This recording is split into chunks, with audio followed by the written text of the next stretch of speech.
Muitas vezes, quando nós ouvimos a palavra santidade, nós associamos a alguém perfeito, aquela pessoa que tem uma espiritualidade tão elevada, mas tão elevada que nós achamos que ela não é deste mundo. Quando ela anda no meio de nós, ela não anda, ela passa flutuando de tão santo que essa pessoa é. Mas quando nós olhamos para o texto de Efésios, no capítulo 4, nós vamos ver que Paulo traz a santidade para dentro da nossa casa, para dentro da nossa cozinha, do nosso escritório, para o nosso dia a dia, para as nossas conversas de WhatsApp. Então eu queria que você acompanhasse comigo o texto de Efésios, capítulo 4. Eu vou ler dos versos 20 ao 24.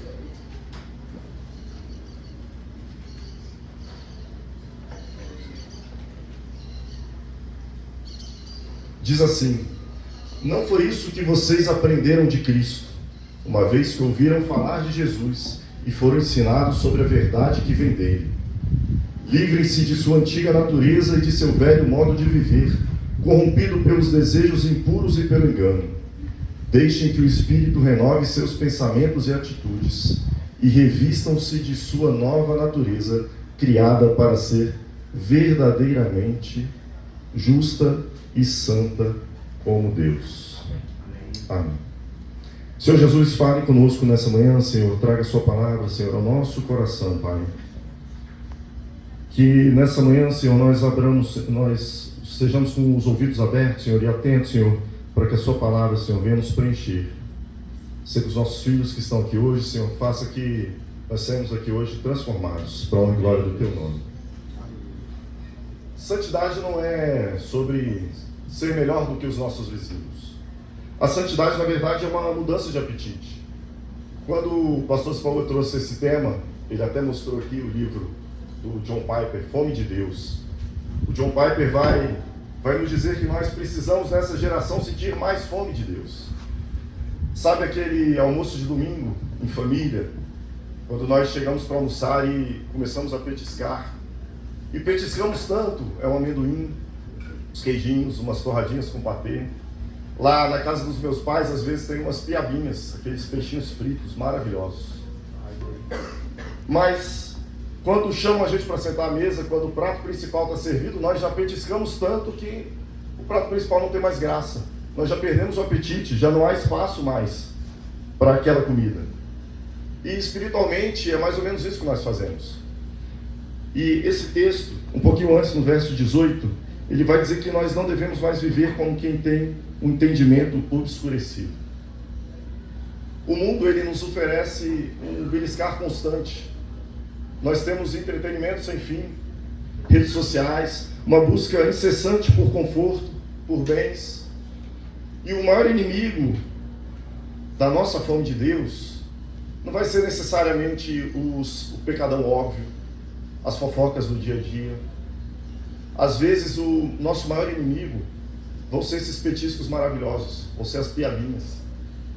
São as coisas boas, o nosso trabalho, os nossos hobbies, às vezes até a dedicação excessiva dos nossos filhos, que se isso tomar o nosso lugar de Deus, vai anestesiando a nossa alma. Nós ficamos tão empanturrados com os presentes, que nós perdemos o apetite por aqueles que nos presenteou. A santidade, antes de tudo, nós nos esvaziarmos desses petiscos, para que nós possamos voltar a sentir fome do que realmente importa. Ninguém busca a santidade por obrigação. A gente só busca aquilo de que a gente sente falta. Quando a gente está com muita fome, fome de verdade mesmo, nós não precisamos ser lembrados de comer. Ninguém precisa obrigar a gente a comer. O nosso próprio corpo vai pedir por comida, vai pedir por alimento. E nesse livro, como o pastor Sipaúba cita, mais na frente, esse livro de John Piper, ele vai contar a história de um homem da Coreia que ele não tinha as duas pernas, mas todas as madrugadas ele se levantava com as mãos, ia se rastejando para chegar no horário, às 4 horas da manhã, nas reuniões de oração. E ele ainda destaca que isso não era uma atitude masoquista, mas isso era alguém que descobriu que Deus é um banquete superior. É alguém que entendeu que vale a pena abrir mão de qualquer coisa para que nós estejamos na presença de Deus. Quando a gente escolhe abrir mão de algo, seja uma refeição, seja uma hora de Netflix, seja ficarmos rolando com o celular na mão, os nossos hábitos de consumo. Quando nós abrimos mão disso para buscar a Deus, nós estamos dizendo com a nossa vida: Pai, sem o Senhor eu não vivo. Me esvazia daquilo que tem tomado o meu tempo para que eu possa ser cheio de Ti. Mas o problema é que muitas vezes nós vamos nos alimentando de tantas coisas, que essa fome de Deus, que esse desejo por buscar Deus, vai diminuindo cada vez mais, sem a gente nem perceber. E quando vemos, Deus ficou para os momentos possíveis, e não para os momentos essenciais. E todo começo de ano é interessante que nós fazemos sempre a mesma coisa. Nós fazemos várias promessas, nós criamos metas, nós traçamos planos, nós prometemos que agora vamos organizar melhor a rotina, vamos acompanhar mais de perto o estudo dos nossos filhos, vamos controlar o tempo de tela, nós vamos dormir mais cedo, e alguns desses combinados funcionam, outros nem tanto, mas em poucas semanas a correria volta ao normal, a agenda aperta, e nós voltamos àquele nosso modo automático. E nesse ritmo a gente percebe que nós vamos nos saciando com pequenos aperitivos, enquanto deixamos de presenciar aquele grandioso banquete. Santidade então começa nesse lugar bem honesto, na consciência do que a gente tem alimentado e do que a gente tem deixado de lado. Paulo, ele diz que esse novo homem é criado segundo Deus, em justiça e santidade, que vem da verdade. Não é algo que a gente inventa, nem é algo que a gente constrói com a força do braço, mas é a resposta a quem Deus já é e aquilo que Ele já fez por nós. É a resposta, essa resposta não é algo novo. Ela é o eco até de um convite antigo, quando nós lemos lá em 1 Pedro, está escrito: sede santos como eu sou santo. Na verdade, Pedro está citando Levítico, quando Deus, ao tirar o povo da escravidão do Egito, Ele deixa claro: agora vocês são meus. Não vivam mais como as nações vizinhas, não absorvam seus costumes, suas culturas. Desde o início, a santidade foi um sinal distintivo de um povo que foi salvo para viver algo mais elevado. A santidade é a pureza de quem não tem o coração dividido. É entender que a nossa fome de Deus, ela só é saciada quando nós paramos de misturar o banquete de Deus com os temperos deste mundo.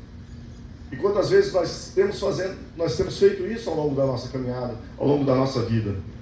Ser santo é aceitar o convite de ser separado do comum para ser preenchido pelo divino. Aleluia. Ser santo é aceitar esse convite. A palavra santo significa separado, de sermos separados do comum, para que nós possamos ser preenchidos pelo divino. Por isso, o caminho da santidade, ela não passa primeiro por tentar se comportar melhor. Muitas vezes nós queremos nos comportar melhor, mas o início disso tudo é primeiro nos colocar as coisas no lugar certo. É decidir todos os dias o que vai ser prioridade. Quando o mundo cheio de aperitivos que estão aqui à nossa frente, para nós escolhermos, tudo isso para destruir a nossa fome, para distrair a nossa fome de Deus. São nos momentos em que escolhemos não nos desviar dessas desatenções que o mundo oferece, que nós podemos focar a nossa visão mais intensamente para o alto, no que realmente é importante, nos momentos de comunhão, intimidade com Deus. Isso não vai acontecer da noite para o dia. É um processo diário, às vezes lento, às vezes desconfortável, mas é um processo profundamente transformador. Cada vez que escolhemos tirar algo que rouba a nossa fome de Deus, nós abrimos espaço para que Ele ocupe novamente o centro. Cada vez que nós abrimos esse espaço, nós vamos dar mais espaço para que Deus esteja presente na nossa vida. E quando escolhemos nos esvaziar, e isso é quando escolhemos nos esvaziar e pedir para que Deus nos preencha por completo. A santidade não é se afastar da vida real. Não é nós subirmos para a montanha e queremos viver uma vida de monge, mas é viver a vida de verdade, a vida real, mas com Deus no centro dela, tirando os olhos dessas distrações do mundo e colocando os olhos voltados para Deus. O convite que Deus tem para nós hoje não é para que nós nos tornemos pessoas religiosas, pesadas, duras, O convite é para que nós recuperemos a sensibilidade do coração. Nós não podemos deixar que a superficialidade do horário nobre, que os cuidados deste mundo sufoquem a palavra de Deus dentro de nós. Nós precisamos aproveitar esse início de ano, esse ano letivo que está iniciando, para que nós limpemos o nosso apetite. Nós precisamos transformar o nosso cardápio, que o nosso estilo de vida seja um testemunho para os nossos filhos, para os nossos cônjuges, para as pessoas que estão ao nosso redor, de que existe algo, de que existe alguém que satisfaz mais do que qualquer distração deste mundo. A santidade é simplesmente nós estarmos tão satisfeitos em Deus que o pecado perde o brilho. Nós estamos tão satisfeitos em Deus que nós não queremos mais pecar. Nós não precisamos mais pecar. Não tem mais graça pecar. É ter tanta fome de Deus que nós já estamos tão entupidos que nada mais vai conseguir entrar dentro de nós. É almejar tanto pelo banquete que os petiscos vão se tornar desnecessários, porque o banquete já é suficiente para saciar toda a nossa fome. Que nessa manhã Deus nos dê essa fome, que Ele reacenda em nós esse desejo por Ele.